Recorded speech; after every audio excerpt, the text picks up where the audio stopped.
محترم سامعین اکرام، اب پیش ہے درس حدیث جس کو آپ کے سامنے 5 اہم باتوں کے عنوان سے پیش کریں گے مولانا غیاث احمد رشادی، صدر صفا بیت المال انڈیا۔ بسم اللہ الرحمن الرحیم۔ عن عائشة رضی اللہ عنہا قالت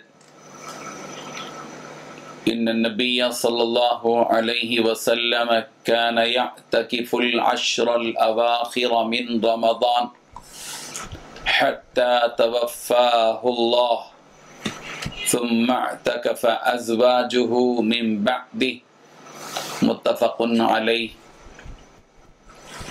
ناظرین کرام، جس طرح اللہ تبارک و تعالیٰ نے قرآن مجید میں نماز پڑھنے والوں کا، روزہ رکھنے والوں کا، حج کرنے والوں کا تذکرہ کیا ہے، وہیں اللہ تبارک و تعالیٰ نے اعتکاف کرنے والوں کا بھی تذکرہ کیا ہے، بلکہ اعتکاف کرنے والوں کے لیے مسجد کو پاک اور صاف رکھنے کا حکم اللہ تعالیٰ نے حضرت ابراہیم علیہ السلام کو، حضرت اسماعیل کو دیا۔ چنانچہ سورہ بقرہ کی آیت نمبر 125 میں یہ بات موجود ہے۔ اللہ تعالیٰ فرماتے ہیں وَعَهِدْنَا إِلَىٰ إِبْرَاهِيمَ وَإِسْمَاعِيلَ أَن طَهِّرَا بَيْتِيَ لِلطَّائِفِينَ وَالْعَاكِفِينَ وَالرُّكَّعِ السُّجُودِ، کہ ہم نے حضرت ابراہیم اور حضرت اسماعیل علیہ السلام کی طرف حکم بھیجا کہ میرے اس گھر کو خوب پاک رکھو، یعنی کعبۃ اللہ کو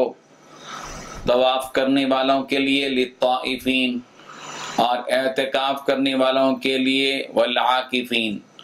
اور رکوع اور سجدہ کرنے والوں کے لیے، والرکع السجود، یعنی نماز پڑھنے والوں کے لیے۔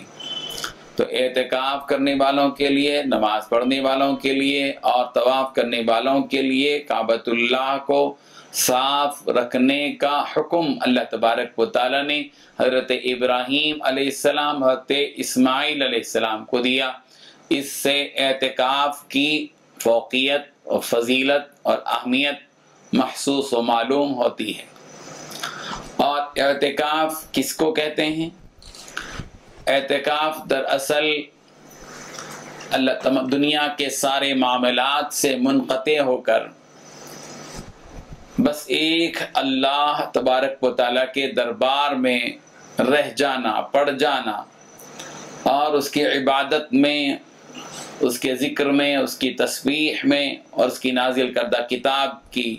یعنی قرآن مجید کی تلاوت میں اپنے آپ کو لگائے رکھنا، ایک کئی در چھوڑ کر ایک ہی در کو پکڑ لینا اور اسی کے لیے ہو جانا، یعنی مسجد میں اللہ تبارک و تعالیٰ کے لیے بیٹھنا۔ مردوں کے لیے اعتکاف کی جگہ مسجد ہے، اور عورتوں کے لیے اعتکاف کی جگہ اپنی جگہ ہے، اپنے گھر کی وہ جگہ جہاں وہ عبادت کرتی ہیں، کسی خاص جگہ کو منتخب کر لیں۔ حضرت عائشہ صدیقہ رضی اللہ عنہا سے روایت ہے، فرماتی ہیں کہ ان النبی صلی اللہ علیہ وسلم کان یعتکف العشر الاواخر من رمضان، کہ پیارے پیغمبر صلی اللہ علیہ وسلم ماہ رمضان المبارک کے آخری عشرے کا اعتکاف کیا کرتے تھے، اور حتی توفاہ اللہ، یہاں تک کہ پیارے پیغمبر اس دنیا سے پردہ فرما گئے۔ یعنی اس کا مطلب یہ ہے کہ سرکار نے زندگی بھر مسجد میں اعتکاف فرمایا، اور رمضان مبارک کے آخری عشرے میں، پورے عشرے میں اعتکاف فرمایا، یعنی 20 رمضان مبارک کی عصر کے بعد سے لے کر، یعنی غروب سے لے کر چاند نظر آنے تک، شوال کا چاند نظر آنے تک پورا اعتکاف کیا پیارے پیغمبر صلی اللہ علیہ وسلم نے، پورا آخری عشرہ رمضان مبارک کا، یہاں تک کہ آپ اس دنیا سے چلے گئے، نہیں زندگی بھر کا معمول تھا سرکار کا۔ اور ثم اعتکف ازواجہ من بعد، پیارے پیغمبر کے اس دنیا سے جانے کے بعد آپ کی ازواج مطہرات نے بھی اس کا اہتمام کیا، اعتکاف کا اہتمام کیا۔ اس سے یہ معلوم ہوا کہ ماہ رمضان المبارک کا کہ آخری عشرے کا جو اعتکاف ہے وہ سنت ہے، اور یہ سنت علی الکفایہ ہے۔ ایک محلے کی مسجد میں کم سے کم ایک آدمی تو اعتکاف کرے، جس کو سنت علی الکفایہ کہتے ہیں، کم سے کم ایک آدمی اعتکاف کرے۔ اور اعتکاف جو کیا جاتا ہے اس سلسلے میں یہ بات ذہن میں رکھی جائے کہ یہ کسی کو اجرت دے کر نہیں بلکہ اپنی طرف سے اعتکاف ہونا چاہیے، اپنی رغبت، اپنا شوق اور اپنی جانب سے۔ یہ نہیں ہے کہ کوئی ملازمت کے طور پر محلے والوں نے کسی کو رکھ دیا کہ بھائی آپ آخری عشرے کا اعتکاف کر لو، ہم آپ کو 2-3 ہزار روپے دے دیں گے، 1-2 جوڑ کپڑے بنا دیں گے، یا یہ کہ کوئی ہدیہ تحفہ آپ کو دے دیں گے۔ ایسا نہیں، اس معاہدے کی بنیاد پر اعتکاف نہیں ہے۔ جیسے نماز آدمی پڑھتا ہے، بے لوث نماز پڑھتا ہے، کسی اجرت کے لیے نماز نہیں پڑھتا، بالکل اسی طرح اعتکاف بھی اگر کیا جائے تو اس اعتکاف کا بھی یہی مسئلہ ہے کہ اپنی طرف سے اعتکاف کریں، کم سے کم ایک آدمی اعتکاف کریں، ہاں زیادہ 2, 4, 5, 6 آدمی اعتکاف کریں، بہت اچھی بات ہے۔ اعتکاف سے آدمی بہت سی برائیوں سے محفوظ رہ جاتا ہے، اس لیے کہ اعتکاف مسجد میں ہوتا ہے، اور ظاہر ہے کہ 24 گھنٹے آدمی مسجد کے اندر رہے گا تو یا تو تلاوت کرے گا، یا تو نماز ادا کرے گا، یا تو تراویح پڑھے گا، یا تو تہجد پڑھے گا، یا چاشت پڑھے گا، یا ابابین پڑھے گا، یا اشراق پڑھے گا، یا تلاوت کرے گا، یا اللہ تعالیٰ کی تسبیح اور تحمید کرے گا،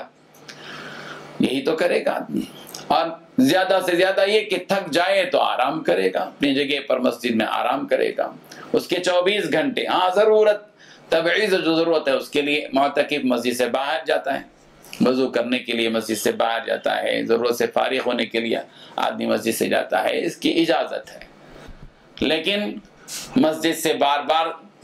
کہ بغیر کسی عذر کے، کسی خاص ضرورت کے باہر چلا جانا اور بیٹھ جانا باہر، یہ اعتکاف نہیں، یہ درست نہیں ہے، اس سے اعتکاف ٹوٹ جاتا ہے۔ یعنی سنت اعتکاف جو بھی بیٹھ رہے ہوں، رمضان مبارک کے آخری عشرے کا اعتکاف بیٹھ رہے ہوں، ان کو چاہیے کہ اپنے آپ کو مسجد میں رکھیں۔ بہرحال بتلانا یہ مقصود ہے کہ ماہ رمضان مبارک میں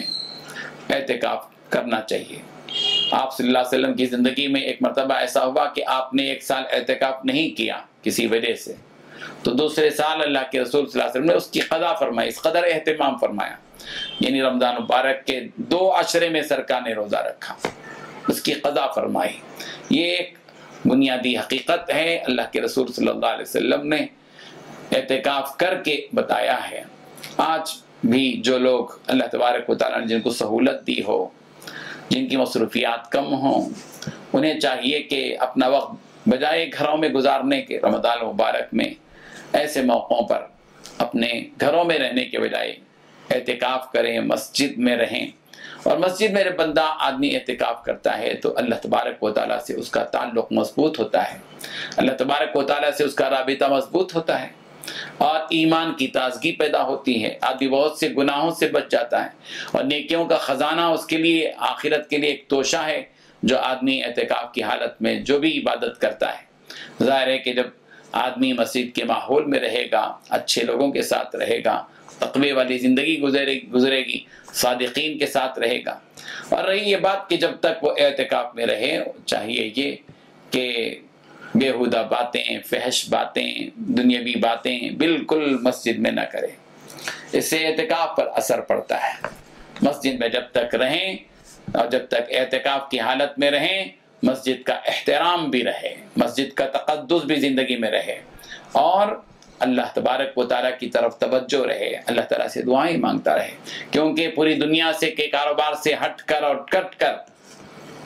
اللہ تبارک و تعالیٰ کے دروازے پر آ کر بیٹھا ہے۔ اب مانگے جو مانگنا ہے اللہ تعالیٰ سے، جتنی بھیک مانگنا ہے مانگے۔ ہر بندہ اللہ تبارک و تعالیٰ کا بھکاری ہے، محتاج ہے،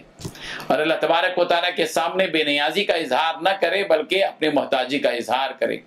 اللہ تبارک و تعالیٰ سے دنیا کی ضرورتیں بھی مانگے، آخرت کی ضرورتیں مانگے، جنت مانگے، اللہ تعالیٰ سے دوزخ سے پناہ مانگے، پیارے پیغمبر صلی اللہ علیہ وسلم کی شفاعت کی بھیک مانگے، آب کوثر کے پینے کی بھیک اللہ تعالیٰ سے مانگے۔ رب ذوالجلال کی رحمتوں کے نزول کی بھیک مانگیں، امت کے لیے دعا کرے، گھر والوں کے لیے دعا کرے، ساری قوم کے لیے دعا کرے، مومنوں اور مسلمانوں کی مغفرت کے لیے دعا کرے، مومنوں رب اغفر لی ولی والدی، اپنے ماں باپ کے لیے دعا کرے مغفرت کی، اور وللمؤمنین والمؤمنات، مومن مردوں اور مومن عورتوں کے لیے دعا کریں۔ یہ ہے وہ پیغام جو ہم کو ملتا ہے۔ اللہ تبارک و تعالی ہم سب کو عمل کی توفیق عطا فرمائے، آمین۔ وآخر دعوانا ان الحمدللہ رب العالمین۔ محمد اشرف الاعراب والعجم،